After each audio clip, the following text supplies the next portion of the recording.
You are listening to Practical and Woo by Mindset and Manifest. My name is Eden, and I invite you to embark on a journey with me to explore the practical and spiritual edges of the unknown for the purpose of allowing you to embody and empower yourself uniquely as you are and to intentionally create and live a life of freedom and fulfillment. Each week, I am going to discuss topics such as energetics, reality creation, manifestation, astrology, tarot, and more to help empower you to live beyond perceived limitations and to practically design your life so it feels like absolute magic every step of the way. Let's dive in. Well, hello, brilliant soul. It's been a really long while since we've done a tarot series episode. And for some reason, it felt like the perfect time to do one now. If you're new to the tarot series, feel free to catch up on past episodes linked in the show notes. There's a moment on every true path of transformation where the journey stops feeling so glamorous, where there was once a spark that felt incredibly intoxicating, becomes a juncture where it feels like we're on the precipice of completely dissolving and melting away. The confidence that carried you through earlier initiations no longer seem to function in the same way. The methods that once worked seem not to yield anything anymore. The striving to grow and evolve somehow started to exhaust you. The proving becomes unbearable. The identities become too heavy to hold and unsustainable. And perhaps most disorienting is that the thing that once gave you a sense of certainty no longer does. And this is the precise juncture where we meet the Hanged Man, the 12th card of the Major Arcana. Our fool has already stood before the magician and discovered the power of directed consciousness. They have crossed the veil of the high priestess and encountered the mystery beneath logic. They've moved through the nurturing abundance of the empress, the structure of the emperor, the inherited systems of the hierophant, the relational mirror of the lovers, the momentum of the chariot, the taming of instinct through strength, the introspection of the hermit, and then the dizzying turns of the Wheel of Fortune, only to have been met with the reckoning of justice. Our hero is being asked to consider what they've built, what patterns they've reinforced, what unconscious agreements they've allowed to govern their life for them, what outcomes have been produced by the choices that they've made, and to consider what they've been participating in. Because before true awakening can come online, most of us assume we're choosing freely, but often we're reacting from our conditioning, fear, inherited identities, emotional wounds, social programming, nervous system patterning, unexamined beliefs, our survival adaptations, as well as the collective narratives that we have never consciously agreed to. Justice places the mirror directly in front of the fool, and suddenly the fool can see not only what has happened to them, but what they themselves have actually participated in creating. And now we are finding ourselves in the domain of the hanged man. In her book, 78 Degrees of Wisdom, Rachel Pollack writes of the hanged man: after the crisis of seeing what you have made of your life comes the peace of acceptance. We live in a world that worships movement, and we can see this through our culture of productivity. Our world values things that are optimal, accelerated. There's a hustle culture, the desire for instant gratification, and the need for immediate answers or response. And it's important to remember that in any journey, there are stages of transformation where doing less is actually more. Our fool wanders into the domain of the hanged man and is there met by a figure who is languidly hanging suspended upside down from the branches of a tree, seemingly unbothered or unaffected, carrying with him the wisdom that once you see yourself fully, you cannot continue operating unconsciously in the same way that you have been. The fool finds themselves in a state of pause alongside the hangman, hanging between two worlds, between an old iteration of who they once were and the state of themselves that has not yet fully formed. The hanged man represents the moment where surrender stops feeling like defeat and begins feeling like the next right move. A conscious surrender that reminds us that there is a difference between giving up and letting go. So, what if your pauses don't mean dysfunction, but are actually a form of recalibration? What if where you are now is the pivot point that ends up reorganizing your entire orientation of life? Rachel Pollack points out that the hanged man hangs on a tree that's shaped like the letter T, and it's resembling the lower half of an ankh, which is the Egyptian symbol of life. This essentially indicates that the hanged man is not hanging on an instrument of his own demise. He instead hangs upon life itself. Having something like a spiritual awakening doesn't mean that you are escaping from your life. To the contrary, it's the reversal of how life is perceived, a notion that mirrors the hanged man's upside down stature. His crossed legs form the number 4 upside down, and this number traditionally symbolizes the material world, including features like stability, structure, direction, as well as the earth's elements. By turning himself upside down, the hanged man reverses his relationship to worldly values, allowing him to realize how much of ordinary life is driven by compulsive identification. So many of us identify with productivity, status, being desirable, with how other people perceive us, or we identify with needing to feel chosen, healed, successful, even superior. But these bells and whistles, so to speak, so often blind us to what truly matters beneath the surface of our experience.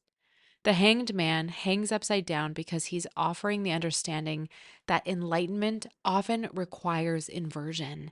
And this here is the juncture where the things that you're told you should want or desire no longer feel as deeply important to you. You can still want them, and you should. You should enjoy the adventure in partaking in the worldly happenings. But there's also a layer underneath that holds the truest fulfillment of all.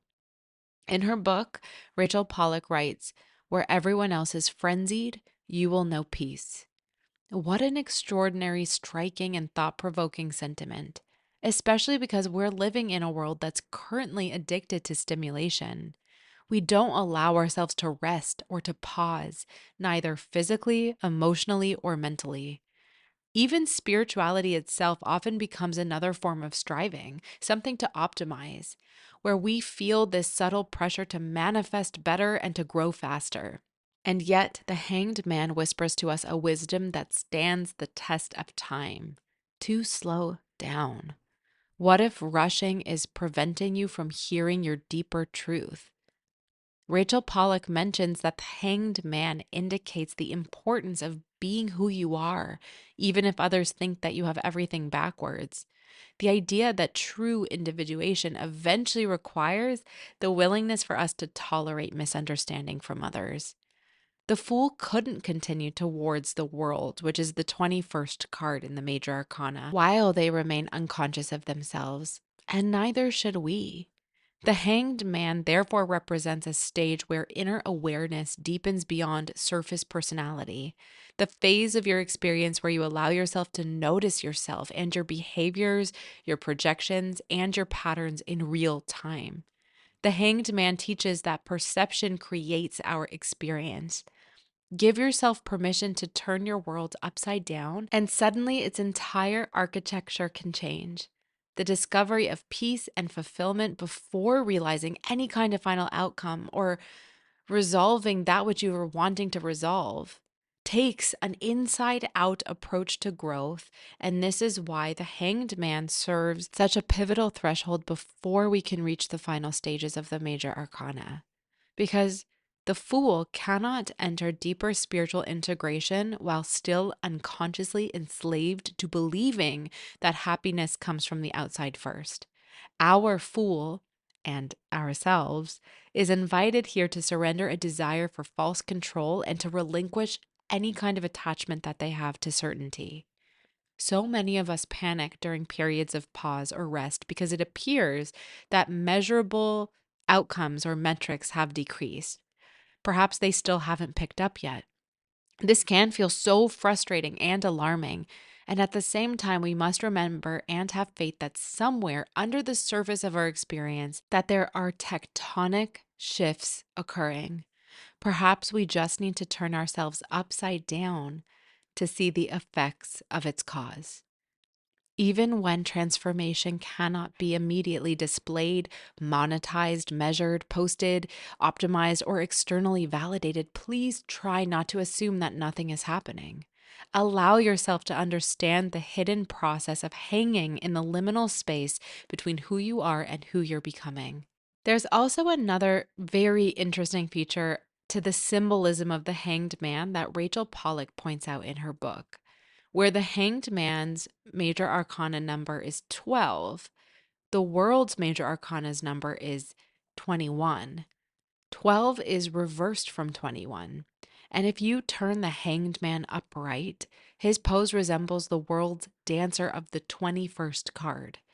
The hanged man is the preparation and initiation for the attainment and fulfillment of what it is that we're wanting, allowing us to realize that the things in our life that feel like are on pause or on ice are perhaps actually melting into the movement we can't yet perceive.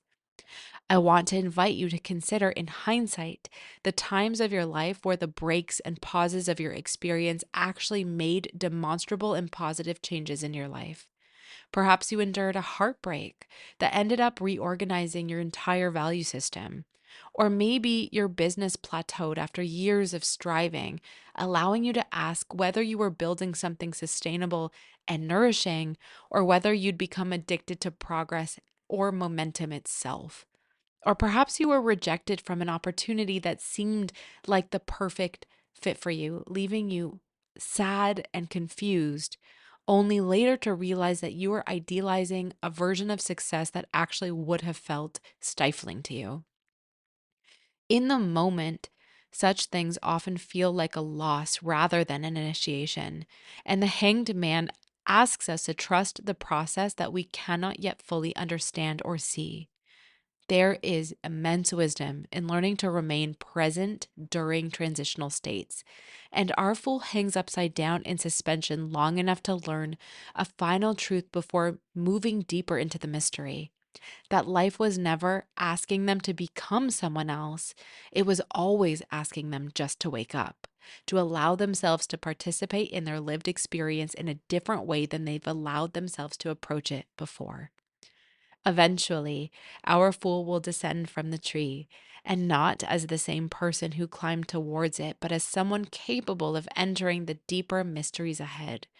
And perhaps this is the invitation of the card for all of us: to stop interpreting our pauses as failure, to stop assuming that our uncertainty means that we're unaligned, to stop believing that our worth is measured through our visible action, to stop abandoning ourselves in favor of that which is outside of ourselves. Instead, we are being wholly invited to trust that there are seasons of our life where we are asked not to push harder, but to pause and to see differently. So if your life is currently feeling suspended and there's a sense that you're in the in between, consider yourself in an initiation of sorts, hanging upon the tree of life with a new perspective and a deeper awareness slowly coming into clear view. Until next time.